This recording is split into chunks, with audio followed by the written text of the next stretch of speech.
Hello दोस्तों, मैं doctor Manoj Kumar Singh स्वागत करता हूं आपका अपने YouTube चैनल में।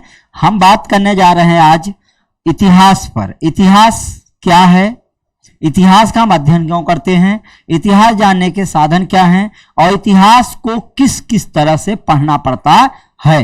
तो आज जो हमारी क्लास है यह प्राय इतिहास जानने के साधनों पर है। पहले हम जानते हैं इतिहास क्या है, इतिहास के साधन क्या हैं, इतिहास की उपयोगिता हमारे जीवन में क्या है, इस पर क्लास लेंगे आज। इतिहास इतिहास इतिहास शब्द 3 शब्दों से मिलकर बना है। इतिहास शब्द 3 शब्दों से मिलकर बना। पहला है इति, दूसरा है हत, तीसरा है आस से मिलकर बना है। इति का अर्थ होता है ऐसा, इसका अर्थ होता है ऐसा। ह माने होता है निश्चित, आस माने हुआ या घटा। निश्चित रूप से ऐसा हुआ या घटा हुआ क्या है, इतिहास है। जिसका तात्पर्य यह है, यह निश्चित था। ग्रीस के लोग इतिहास के लिए हिस्टरी या हिस्ट्री शब्द का प्रयोग करते थे, जिसका शाब्दिक अर्थ होता है बुनना। हिस्ट्री शब्द का प्रयोग हेरोडोटस ने सर्वप्रथम अपनी पुस्तक हिस्टोरिका में किया था। इसलिए हेरोडोटस को इतिहास का जनक या पिता कहा जाता है। इसी को इतिहास का पिता कहा जाता है। ये हेरोडोटस हैं। हेरोडोटस जिन्होंने हिस्टोरिका नामक पुस्तक लिखा था, ये जो है क्या करते हैं, हिस्टोरिका नामक एक पुस्तक लिखते हैं और हिस्टोरिका पुस्तक में ये पहली बार ये बताते हैं कि इतिहास जो है, इतिहास शब्द का प्रयोग करने के कारण इतिहास का पिता कहा गया। अध्ययन की सुविधा के लिए इतिहास को 3 भागों में बांटा जाता है, प्राचीन, मध्यकाल और आधुनिक काल। ये 3 कालखंडों में इतिहास को बांटा गया है। इतिहास का एक और विभाजन है जिसमें प्रागैतिहास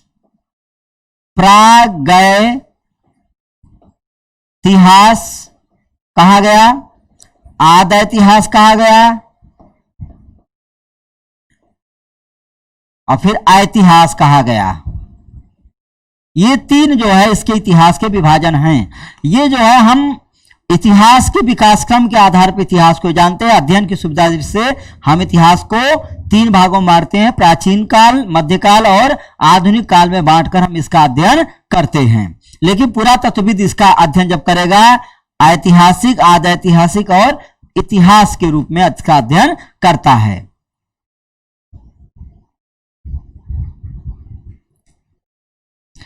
तो पहला इतिहास हमारा प्राचीन भारत का इतिहास। पहला नंबर क्या है, प्राचीन भारत का इतिहास। प्राचीन भारत के इतिहास की चर्चा हम करते हैं। क्या है, प्राचीन भारतीय इतिहास जानने के प्रमुख स्रोत। प्राचीन भारत के इतिहास की जानकारी के मुख्यतः 2 स्रोत हैं। दूसरा, पहला है साहित्यिक स्रोत, जिसमें देसी और विदेशी दोनों प्रकार के साहित्य शामिल हैं। देसी साहित्य में होता है कि भारतीय लेखकों द्वारा, और विदेशी साहित्य का मतलब होता है विदेशी लेखकों द्वारा इसको लिखा गया। इसके बाद दूसरा होता है पुरातात्विक स्रोत। पुरातात्विक स्रोत में हम सिक्कों का अध्ययन करते हैं। सिक्के, भवन, उपकरण आदि का अध्ययन इसमें करते हैं। अभिलेख भी है, अभिलेख, इन सब का हम अध्ययन कर करके इतिहास के बारे में जानकारी प्राप्त करते हैं। अब आता है ऐतिहासिक साहित्यिक स्रोत। साहित्यिक स्रोतों को पुनः 2 भागों में विभाजित किया जा सकता है। साहित्यिक स्रोतों को पुनः 2 भागों में विभाजित किया जा सकता है। इसमें पहला स्रोत है धार्मिक साहित्य। पहला कौन है, धार्मिक साहित्य है।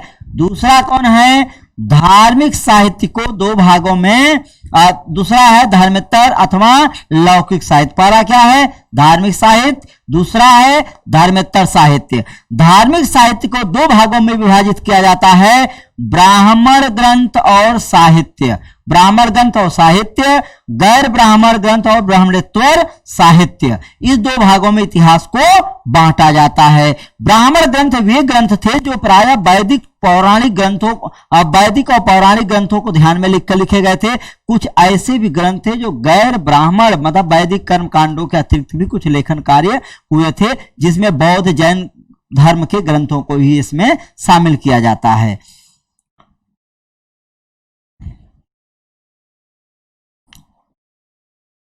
अब आता है प्राचीन भारतीय इतिहास जानने के प्रमुख स्रोत।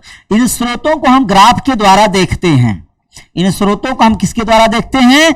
ग्राफ के माध्यम से समझने का प्रयत्न करते हैं। ग्राफ में किस तरह से बताया गया इसको, तो इसमें पहला भारतीय इतिहास जानने के स्रोतों में पहला क्या है? साहित्यिक स्रोत है आपका, और दूसरा क्या है? पुरातात्विक स्रोत। पहला और ये आपका दूसरा अलग अलग स्रोत है। धार्मिक साहित्य, लौकिक साहित्य। और पुनः साहित्यिक स्रोतों को दो भागों में बांटा गया, वह है धार्मिक साहित्य और दूसरा क्या है? लौकिक साहित्य। धार्मिक साहित्य ऐतिहासिक ग्रंथ, जीवनी आदि इसमें शामिल किए गए, और धार्मिक ग्रंथ में ब्राह्मण ग्रंथ और वेद, पुराण, आरण्यक, उपनिषद, महाभारत, स्मृति ग्रंथ, रामायण आदि ये जो है ब्राह्मण ग्रंथों में शामिल हैं। जबकि गैर ब्राह्मण ग्रंथों में जो है आपके शामिल होते हैं जैन, बौद्ध, धार्मिक ग्रंथ आदि। अब बात करते हैं पुरातात्विक स्रोतों में। पुरातात्विक स्रोतों में अभिलेख, जैसे अशोक का अभिलेख, सिक्के, मौर्यों के सिक्के मतलब गुप्तों के सिक्के, स्मारक, भवन, मंदिर, मूर्तिकला, जैसे सिंधु सभ्यता की मूर्तिकला है, मुगल काल की है, इन सबको हम अध्ययन करते हैं। चित्रकला का भी अध्ययन करते हैं। ये पूरे जो है आपके इतिहास जानने के प्रमुख साधन हैं। अब हम बात करते हैं जो इसके बारे में जानकारी प्राप्त करते हैं, वो आप देखते हैं कि ब्राह्मण जो ग्रंथ है, ब्राह्मण साहित्य है, ब्राह्मण साहित्यों का महत्व क्यों अधिक है।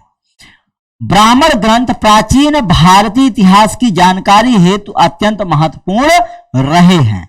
इन ग्रंथों से हम विभिन्न काल के राजाओं, उनकी उपलब्धियों, उनके काल की घटनाओं आज का अध्ययन हम कर पाते हैं। तो इसमें प्राचीन ब्राह्मण ग्रंथ प्राचीन इतिहास की जानकारी है तो अत्यंत महत्वपूर्ण हैं। अब इसमें हम ध्यान देते हैं वेद। वेद पहला है। वेदों की संख्या कितनी है? 4। वेद कितने हैं? 4 वेद हैं। कितने वेद हैं? 4 वेद हैं। और चारों वेदों में सबसे प्राचीन कौन है? ऋग्वेद। ऋग्वेद सबसे प्राचीन है। फिर कौन है? यजुर्वेद।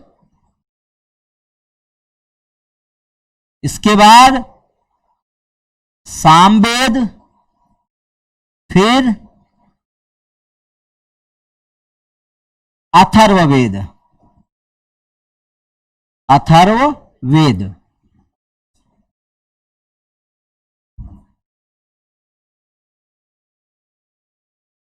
ब्राह्मण साहित्य में सबसे प्राचीन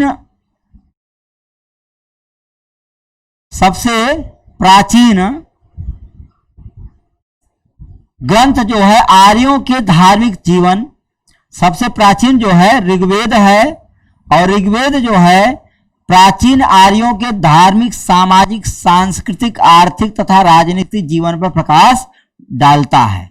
इससे जो है वेदों से हम जो है ऋग्वेद, यजुर्वेद, सामवेद और अथर्ववेद द्वारा जो ब्राह्मण साहित्य है ये सबसे प्राचीन है। और ब्राह्मण साहित्यों से ही हम प्राचीन धार्मिक, सामाजिक, सांस्कृतिक, आर्थिक जीवन पर प्रकाश डाल पाते हैं। वेदों के संकलनकर्ता का नाम महर्षि कृष्ण द्वैपायन वेदव्यास को माना जाता है, जो वेदों के जो है क्या थे? रचयिता हैं। इन्होंने ही वेदों को लिखा है ऐसा मान लिया जाता है।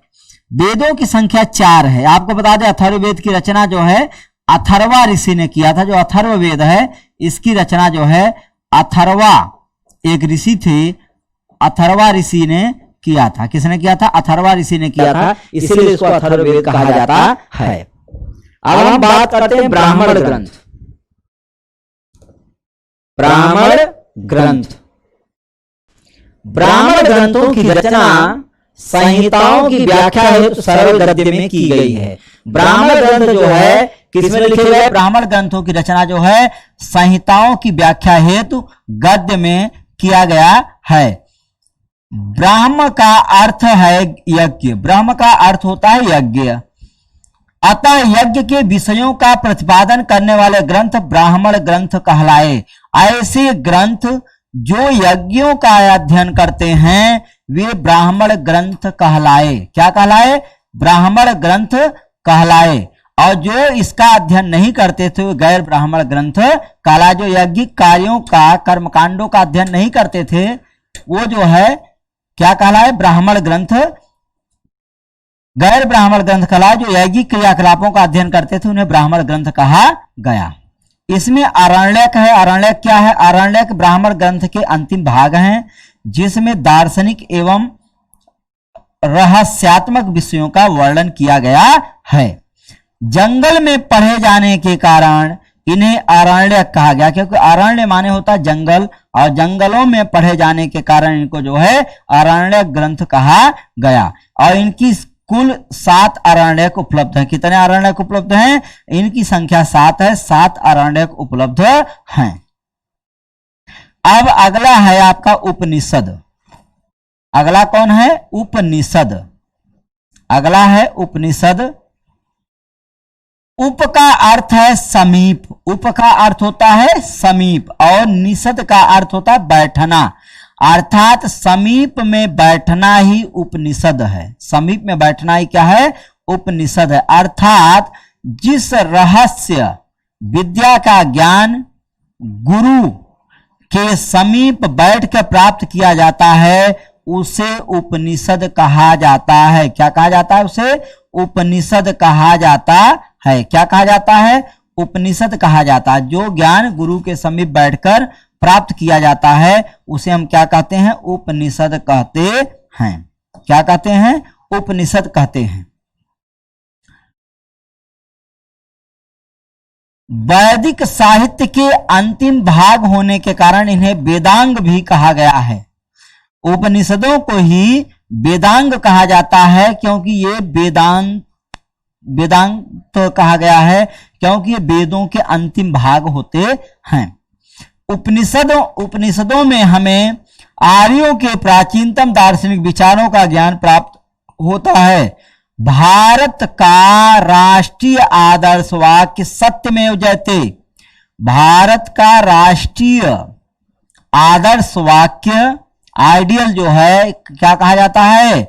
मुंडकोपनिषद से उद्धृत है। सत्यमेव जयते। उपनिषदों की संख्या कितनी है? 108 उपनिषद हैं। उपनिषद कितने हैं? 108 उपनिषद हैं। वेदांग, वेदांग क्या होते हैं? वेदांगों की संख्या 6 है। पहला वेदांग है शिक्षा, दूसरा है कल्प, तीसरा है व्याकरण, चौथा है निरुक्त, पांचवा है ज्योतिष और छठवां है छंद। ये जो है वेदांगों की संख्या है।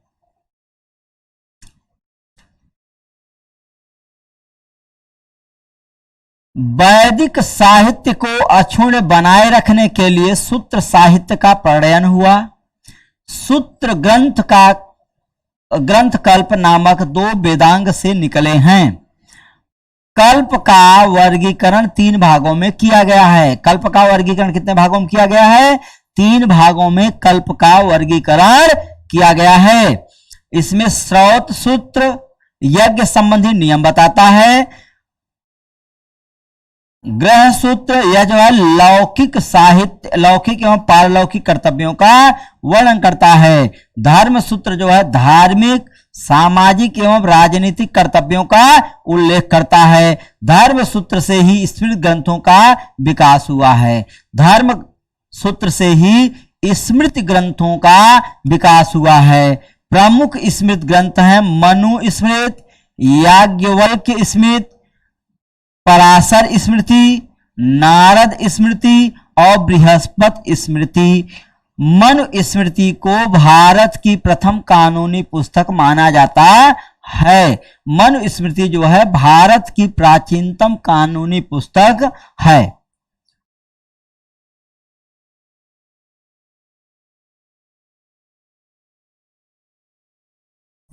मनुस्मृति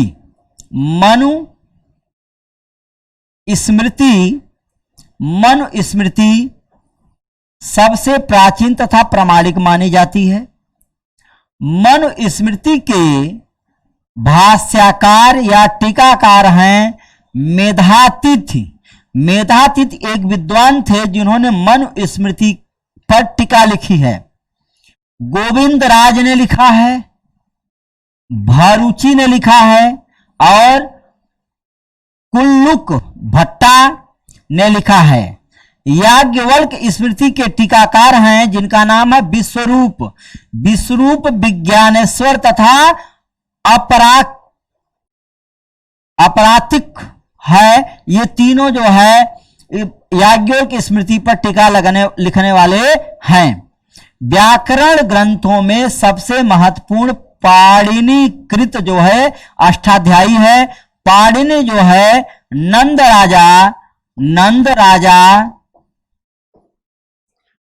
राजा किसके दरबार में रहते थे? नंद राजा महापद्मनंद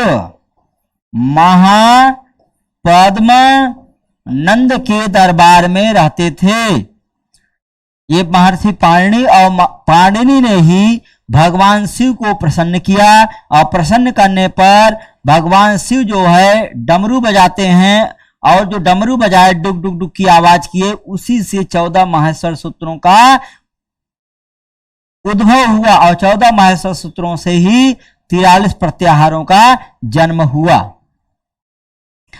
पुराणों की संख्या कितनी है? 18 पुराण हैं। कितने पुराण हैं? 18 पुराण हैं। पुराणों के रचयिता लोमहर्ष अथवा उनके पुत्र उग्रश्रवा से, आपको बता दें लोमहर्ष अथवा उनका पुत्र जो है उग्रश्रवा को पुराणों का लेखक माना जाता है। पुराणों में भविष्यत काल शैली में कलयुग के राजाओं का विवरण मिलता है। आपको बता दें भविष्यत काल का मतलब होता है भविष्य में ऐसा होगा। अगर कोई ये वर्णन दे रहा है वेद कि मौर्य काल का चंद्रगुप्त राजा है और तो ऐसा नहीं लिखा रहेगा, यह कहा जाएगा मौर्य काल में एक चंद्रगुप्त नाम का राजा होगा, क्योंकि ये भविष्य की बात करता है। इस तरह से भविष्यत शैली में लिखा गया है। किस शैली में लिखा गया है? भविष्य शैली में लिखा गया है। मत्स्य पुराण सबसे प्राचीन एवं प्रामाणिक माना जाता है। सबसे प्राचीन जो है जो पुराण है वह कौन है? मत्स्य पुराण। मत्स्य पुराण सबसे पुराना है। मत्स्य पुराण सबसे प्राचीन है और सबसे प्रामाणिक भी माना जाता है। अब ये ध्यान देते हैं कौन सा पुराण किस राजवंश के बारे में जानकारी देता है या संबंधित है। तो सबसे पहले हम ध्यान देते हैं, सबसे पहले हम ध्यान देंगे कि ये क्या है। तो आपको बता दें सबसे पहले हम ध्यान देते हैं विष्णु पुराण।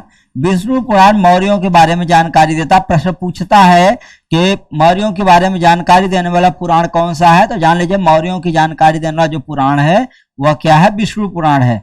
मत्स्य पुराण जो है विशेष रूप से आंध्र सातवाहन और शुंग वंश की जानकारी देता है। किसकी जानकारी देता है? मतलब आंध्र सातवाहन और शुंगों की जानकारी देता है। वायु पुराण जो है गुप्त वंश की जानकारी देता है। वायु पुराण जो है किसकी जानकारी देता है? गुप्तों के काल की जानकारी देता है। गुप्तों की काल की जानकारी किससे हम प्राप्त करते हैं? वह जो है वायु पुराण से प्राप्त करते हैं।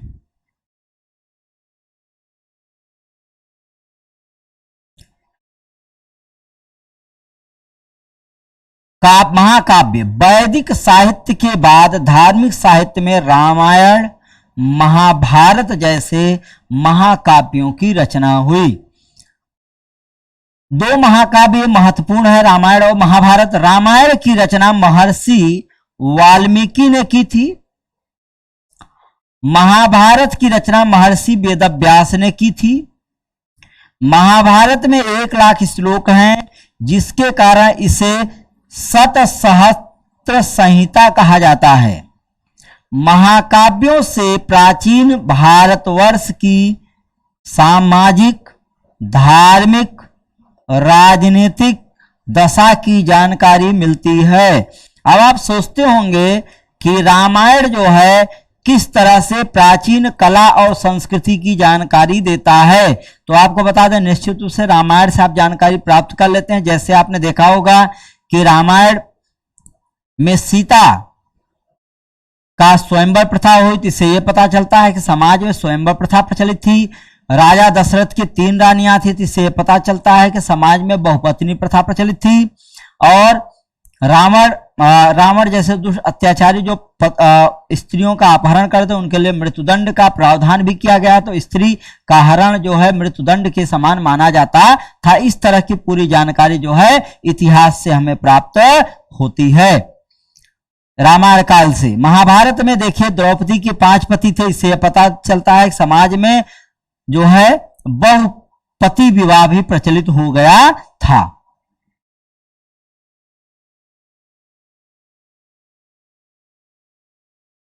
अब ब्राह्मणोत्तर साहित्य की बात करें। ब्राह्मणोत्तर साहित्य में मुख्य रूप से ब्राह्मणोत्तर साहित्य की अगर बात करें तो ब्राह्मणोत्तर साहित्य में बौद्ध साहित्य शामिल है।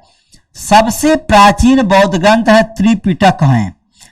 त्रिपिटक है, त्रिपिटकों के नाम है सुत्त पिटक, विनय पिटक और अभिधम्म पिटक। इसमें सबसे प्राचीन जो है बौद्ध ग्रंथ है जो है तीनों कौन है?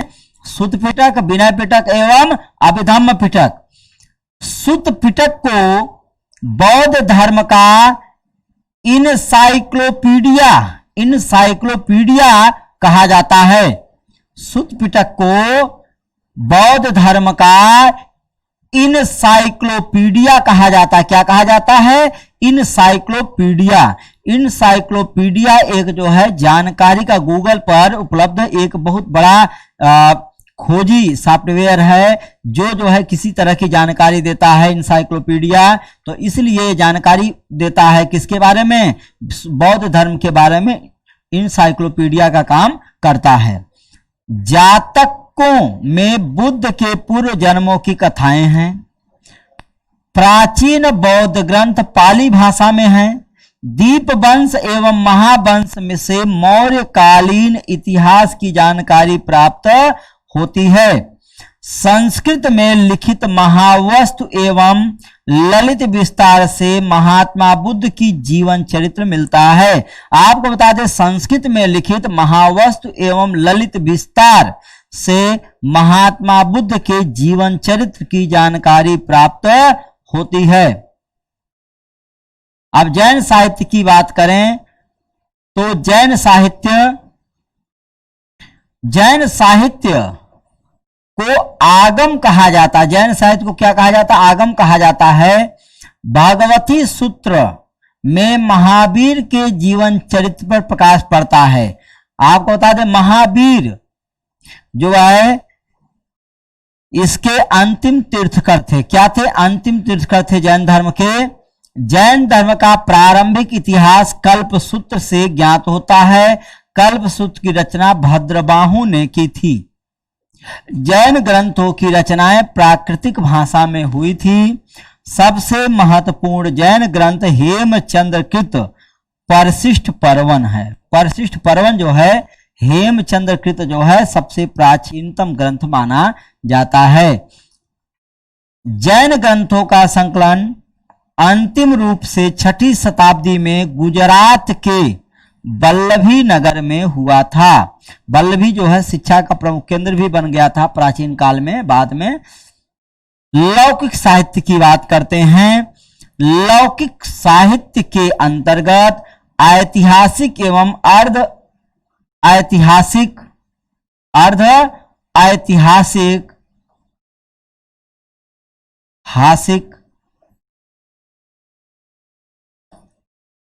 ऐतिहासिक विदेशी विवरण एवं जीवनियों को रखा जाता है।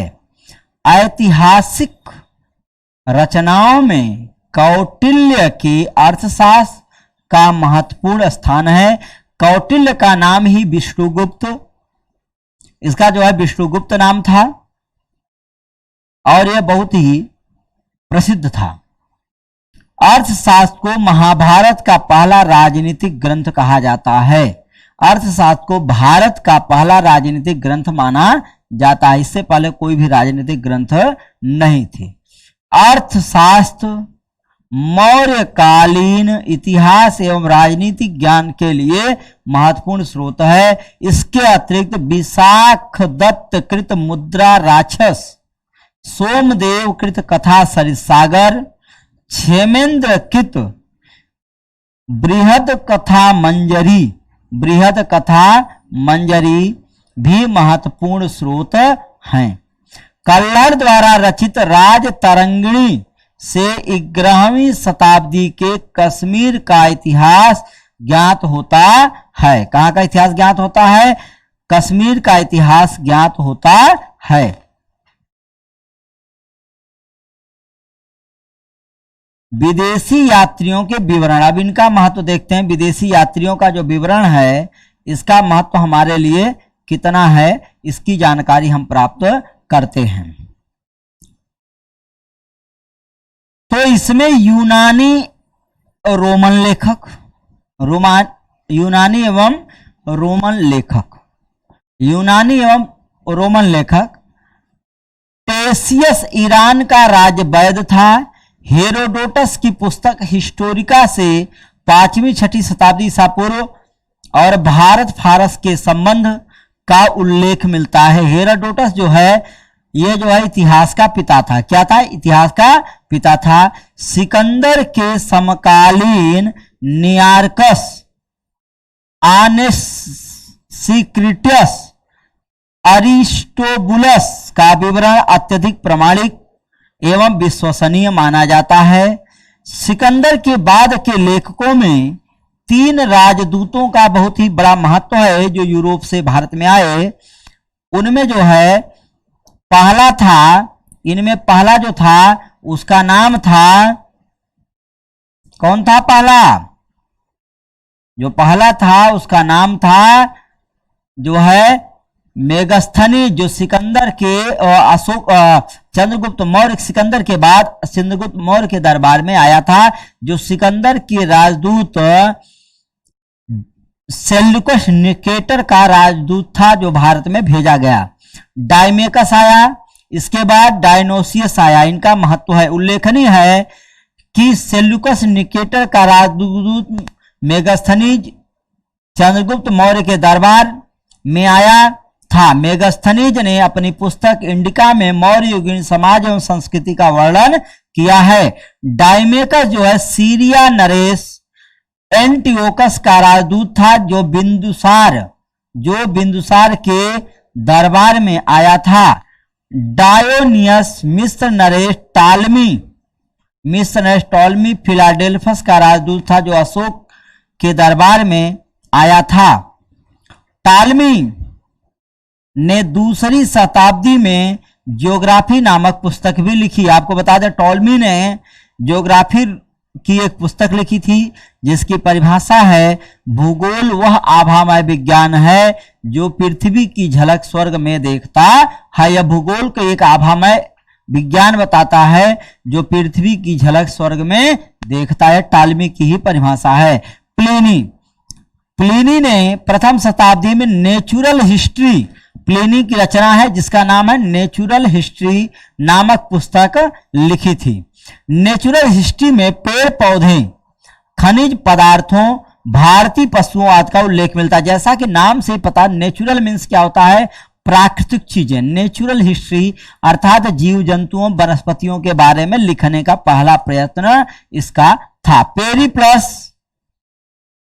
पेरीप्लस ऑफ द इरीथ्रियन सी नामक पुस्तक के लेखक के बारे में जानकारी नहीं मिलती है। इसका लेखक 1ली शताब्दी में हिंद महासागर की यात्रा पर आया था। इसने उस समय के भारतीय बंदरगाहों तथा व्यापारिक वस्तुओं के बारे में जानकारी दी थी। आपको बता दें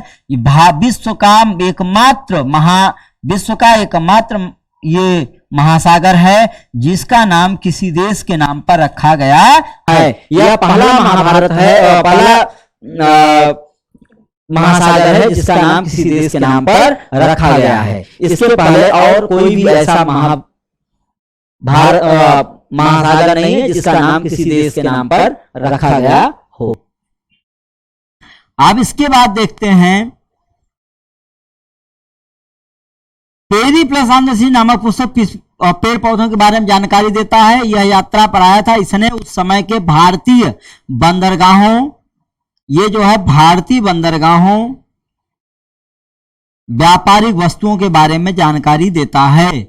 इसका लेखक जो है जब हिंद महासागर की यात्रा पाया तो उस समय के अनेक भारतीय महाद्वीपों, बंदरगाहों और व्यापारिक वस्तुओं का क्या करता, उल्लेख करता है। चीनी लेखक की बात करें, चीनी लेखक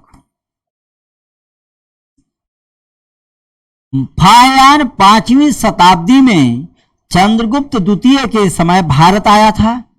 इसने तत्कालीन सामाजिक, आर्थिक तथा धार्मिक स्थिति पर प्रकाश डाला। आपका था फाह्यान जो है 5वीं शताब्दी में चंद्रगुप्त द्वितीय के समय भारत आया और इसने तत्कालीन सामाजिक, आर्थिक एवं धार्मिक जीवन पर प्रकाश डाला। ह्वेनसांग को यात्रियों का राजकुमार कहा जाता है। किसे क्या कहा जाता है? यात्रियों का राजकुमार कहा जाता है। 7वीं शताब्दी में हर्ष के शासनकाल में भारत आया। वह भारत में 16 वर्षों तक रहा और 6 वर्षों तक उसने नालंदा विश्वविद्यालय में अध्ययन किया। ह्वेनसांग की भारत यात्रा का वृत्तांत सीयूकी नाम से जाना जाता है। ह्वेनसांग को प्रिंस ऑफ पिलग्रिम्स अथवा यात्रियों का राजकुमार कहा जाता है। इसको जो है प्रिंस ऑफ द पिलग्रिम्स अथवा यात्रियों का राजकुमार कहा जाता है। इतसिंह 7वीं सदी के अंत में भारत आया था। उसने विक्रमशिला एवं नालंदा विद्यालयों एवं भारतीयों की वेशभूषा तथा खान पान आदि के विषय में लिखा है। सातवान लीन ने हर्ष के पूर्वी अभियानों तथा चाउ जक के चोल कालीन इतिहास पर प्रकाश डालता है। चीनी यात्री सुंग यून 518 ईस्वी में भारत आया था। आपको बता दें ह्वेनसांग जो है ह्वेनसांग ने सीयूकी आप इसको ऐसे भी लिख सकते हो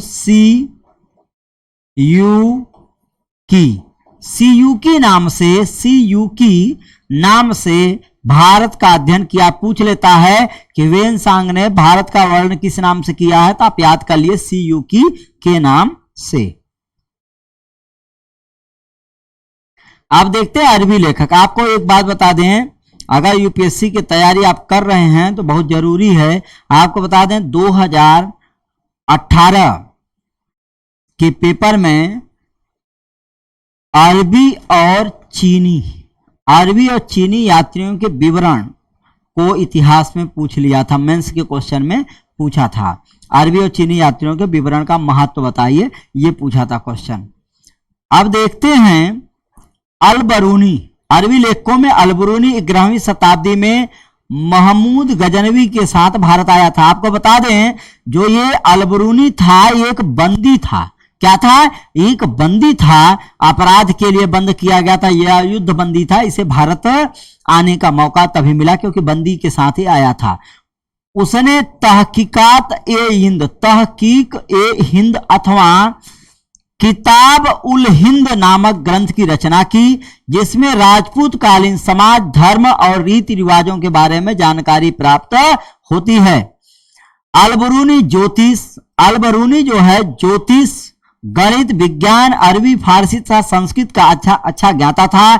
9वीं शताब्दी में भारत आने वाले अरबी यात्रियों में सुलेमान नेपाल एवं प्रतिहार शासकों के तत्कालीन आर्थिक, राजनीतिक एवं सामाजिक दशा का वर्णन किया है। इसने ही बताया था कि विक्रमशिला की स्थापना जो है धर्मपाल नामक पाल नरेश ने किया था। यह जानकारी यह देता है।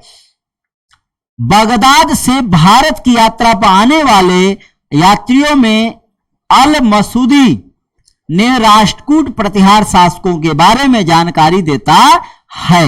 यह जो है राष्ट्रकूट एवं प्रतिहार राजाओं के बारे में जानकारी देता है। अन्य विदेशी लेखकों में इब्न बतूता अन्य जो है विदेशी यात्रियों में जो है इब्न बतूता, ये 14वीं शताब्दी में 14वीं शताब्दी में भारत आया। इब्न बतूता अरबी भाषा में लिखा गया उसका यात्रा वृत्तांत का नाम है रेहला। इब्न बतूता द्वारा अरबी भाषा में लिखा गया उसका यात्रा वृत्तांत रेहला नाम से जाना जाता है। यह 14वीं शताब्दी में भारतीय उपमहाद्वीप के सामाजिक एवं सांस्कृतिक जीवन के विषय में जानकारी का महत्वपूर्ण स्रोत माना जाता है। ये जो है इब्न बतूता जो है यह आया था जिस समय तुगलक वंश का शासन भारत में था। कब आया था? तुगलक वंश, दिल्ली सल्तनत के काल में तुगलकों का जब शासन था उस समय भारत की यात्रा पे आया था। तारानाथ एक किताबी लेखक, तिब्बती लेखक था। तारानाथ एक तिब्बती लेखक था। इसने कंगयूर तथा कंगयूर एवं तंगयूर नामक ग्रंथ की रचना की। मार्को पोलो 13वीं शताब्दी के अंत में पांड देश की यात्रा पर आया था। मार्को पोलो जो है 13वीं शताब्दी के अंत में भारत की यात्रा पर आया था। इसके बाद तो यात्री जो है नहीं रह गए, व्यापारी के रूप में अब यात्री आने लगे। अब जो है थोड़ा सा डिफरेंट आ जाता है, बाद में यात्री के रूप में वो आने लगते हैं।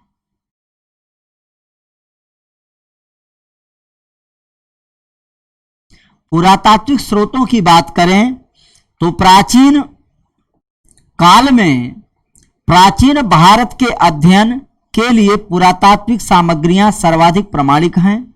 इसके अंतर्गत मुख्यतः अभिलेख, सिक्के, स्मारक, भवन, मूर्तियां तथा चित्रकला आदि आते हैं। अभिलेख सर्वाधिक प्राचीन अभिलेख मध्य एशिया माइनर के बोगोजकोई नामक स्थान से लगभग 1400 ईसा पूर्व का मिला है। बोगोजकोई अभिलेख में इंद्र, मित्र, वरुण तथा नासत्य, अश्विन वैदिक देवताओं का उल्लेख मिलता है। भारत में सबसे प्राचीन अभिलेख अशोक के हैं जो लगभग 3री शताब्दी ईसा पूर्व के हैं। भारत में सबसे प्राचीन अगर अभिलेख किसी के हैं वह अशोक के हैं। बाकी जो है बोगोजकोई का जो अभिलेख है वो बहुत पुराना है और इसमें जानकारी जो है वैदिक देवी देवताओं का मिलता है और 14वीं शताब्दी में लिखा गया था।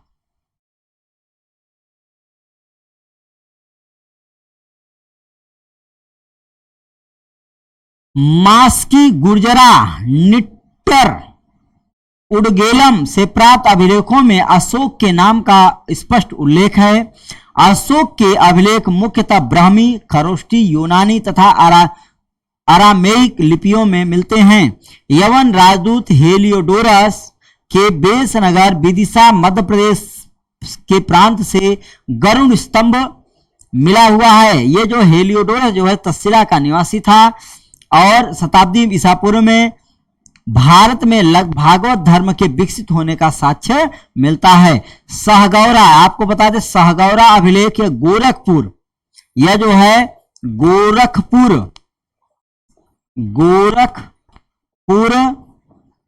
उत्तर प्रदेश में स्थित है। सहगौरा अभिलेख में सर्वप्रथम दुर्भिक्ष अकाल की जानकारी मिलती है और यह भी अशोक का अभिलेख था।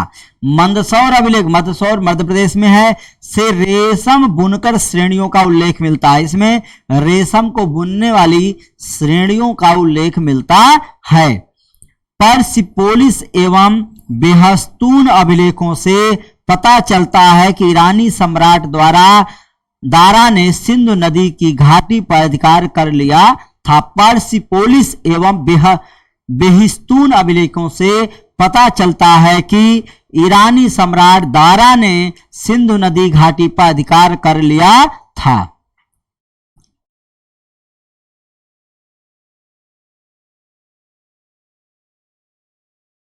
सर्वप्रथम 1837 ईस्वी में जेम्स प्रिंसेस ने ब्राह्मी लिपि में लिखित अशोक के अभिलेख को पढ़ा था। अभिलेखों का अध्ययन इपिग्राफी कहा जाता है। आपको जान लीजिए, अगर हम अभिलेख पढ़ते हैं, अभिलेखों का अध्ययन अभिलेखों का अध्ययन क्या कहा जाता है? इपिग्राफी। क्या कहा जाता है? इपिग्राफी कहा जाता है। सती प्रथा का प्रथम साक्ष्य 510 ईस्वी के भानपगा एरण भानुगुप्त के ये जो है भानुगुप्त है, भानुगुप्त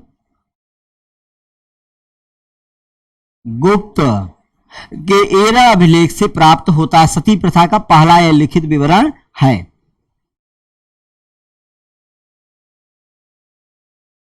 स्मरणीय तथ्य मतलब याद रखने के लिए ये जो तथ्य हैं ये कौन कौन से हैं आप ध्यान दे लीजिए।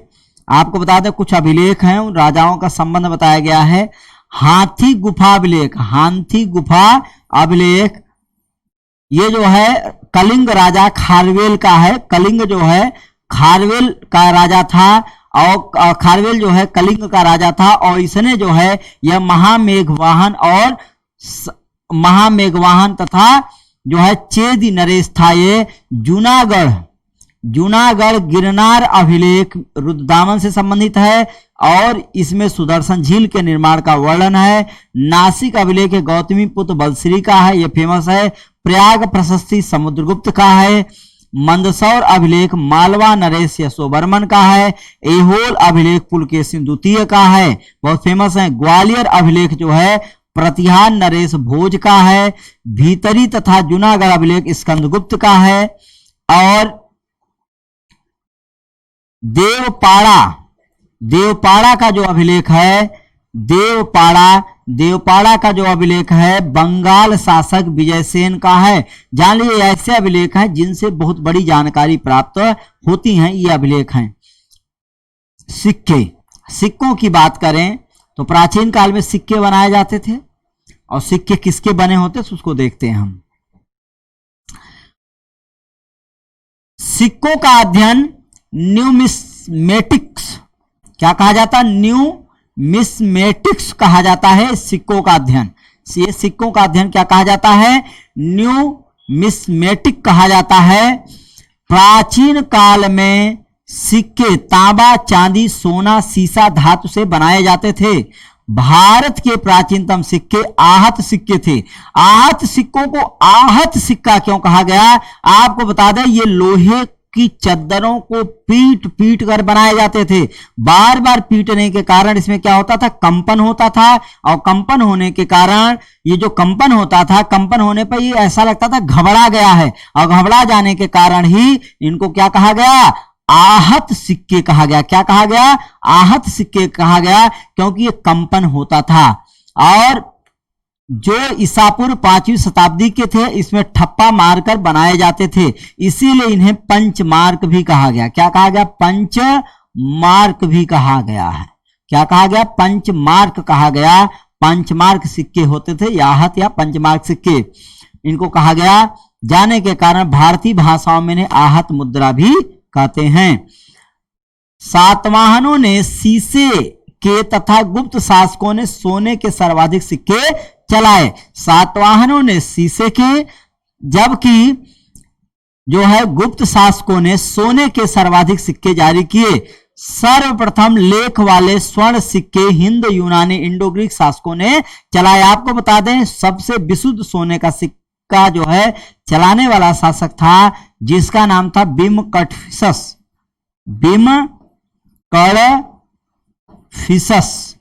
ये जो है शुद्ध सोने का सिक्का चलाया था। क्या कौन चलाया था? ये शुद्ध सोने का सिक्का चलाया था। ऑफिशियल यूट्यूब चैनल में स्वागत है। मूर्तियां, स्मारक एवं भवन आदि से भी इतिहास के बारे में जानकारी प्राप्त होती है। इनके बारे में जान लेते हैं हम। भरहुत,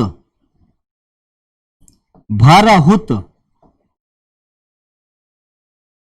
भरहुत, भरहुत बोधगया अमरावती मूर्तिकला की में जन साधारण के जीवन की सजीव झांकी मिलती है।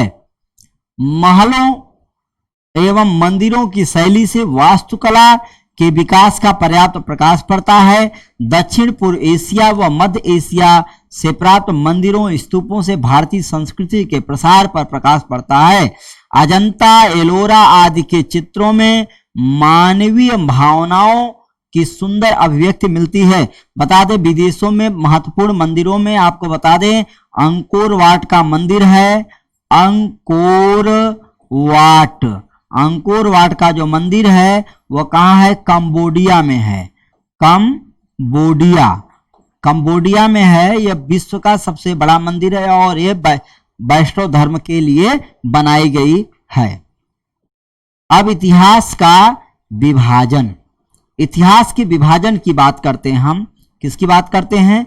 इतिहास के विभाजन की बात करते हैं। इतिहास के विभाजन की बात करते हैं तो आपको बता दें इतिहास के जो विभाजन है, प्राचीन इतिहास का विभाजन, प्राचीन भारतीय इतिहास की विशेष सामग्री को समझने योग्य बनाने के लिए इतिहासकारों ने इसे क्या किया? 3 भागों में बांटा है। प्राग ऐतिहासिक काल, प्राग ऐतिहासिक काल वह काल है जिसमें किसी प्रकार की लिखित सामग्री प्राप्त नहीं होती है। वह इतिहास क्या है? जिसे प्राग ऐतिहासिक काल कहा गया है। इस इतिहास की जानकारी को प्राप्त करने के लिए हमें सर्वप्रथम यहाँ के उपकरणों, हड्डी, दांत, पाषाण आदि के उपकरणों से इसकी जानकारी प्राप्त करते हैं। वो प्रागैतिहासिक काल है, इसमें कोई भी लिखित सामग्री प्राप्त नहीं हुई है। आदि ऐतिहासिक काल वह काल है जिसमें लिखित सामग्री तो प्राप्त हुई है किंतु पढ़ी नहीं गई है, जैसे सिंधु सभ्यता की लिपि। ऐतिहासिक काल में सामग्री लिखित मिली है, पढ़ी भी गई है। अब बात करते हैं प्रागैतिहासिक काल की। प्रागैतिहासिक काल, प्रागैतिहासिक काल, प्रागैतिहासिक काल के बारे में अगर बात करें हम, प्रागैतिहासिक काल, तो प्रागैतिहासिक काल के बारे में जो जानकारी प्राप्त कर रहे हैं, प्रागैतिहासिक काल, इस काल का कहता है एमपीएस भी लिखता है। इतिहास पूर्णतः पुरातात्विक साक्ष्यों से ज्ञात होता है क्योंकि इस काल का कोई लिखित साक्ष्य उपलब्ध नहीं है। मानव सभ्यता के इस प्रारंभिक काल को सुविधानुसार 3 भागों में बांटा गया। पूरा पाषाण काल, पूरा पाषाण काल, पूरा पाषाण काल, मध्य पाषाण काल, नवपाषाण काल। बताइए, भीमबेटका इसका आंसर क्या आ सकता गुफा है? चित्र ध्यान देना। पूरा पाषाण कालीन है। पहिए का प्रयोग नवपाषाण काल में हुआ। भीमबेटका कहाँ है? मध्य प्रदेश में है। मध्य प्रदेश का भीमबेटका, जहां से चित्रकला का प्राचीनतम साक्ष्य मिला है। ये जो है कहाँ है? एमपी में है, मध्य प्रदेश में है। कृषि नवपाषाण काल से पहिए का आविष्कार हुआ। पहिए का आविष्कार यहाँ पर हुआ। पहिया बना, तो केवल पहिए का आविष्कार है। कृषि का आविष्कार भी नवपाषाण काल में हुआ। आपके पास अल्फाबेट्स तो 26 ही नवपाषाण काल में किया गया था। लेकिन आपको बता दें कि आग का आविष्कार मध्य पाषाण काल में ही हो गया था। लेकिन आपके पास मध्य पाषाण काल में ही इससे ज्यादा अल्फाबेट्स क्योंकि आपके सर्किल टोटल आपके पास 26 घटा दो 4 का मतलब पाकिस्तान इसमें नंबर पर जाएगा। बात क्लियर हुई? आपके पास से ज्यादा अल्फाबेट्स पाकिस्तान में 26 घटा दीजिएगा। बात क्लियर हुई? बात समझ में आई? नहीं आई तो ये ऑप्शन बना लीजिएगा आप। ZCF, बात क्लियर हो रही है? समझ में आ रही है आपको या नहीं? बताइए। क्यों? जेड क्योंकि सी एफ सभी में कितना मेहर ऐड होगा? जैसे प्लस किसी 12 प्लस 12 प्राचीनतम प्लस साक्ष्य मिले 12। तो हैं। बस आप इसको भी ऐड कर दो। पशुपालन का आरंभ मध्य पाषाण काल में हुआ।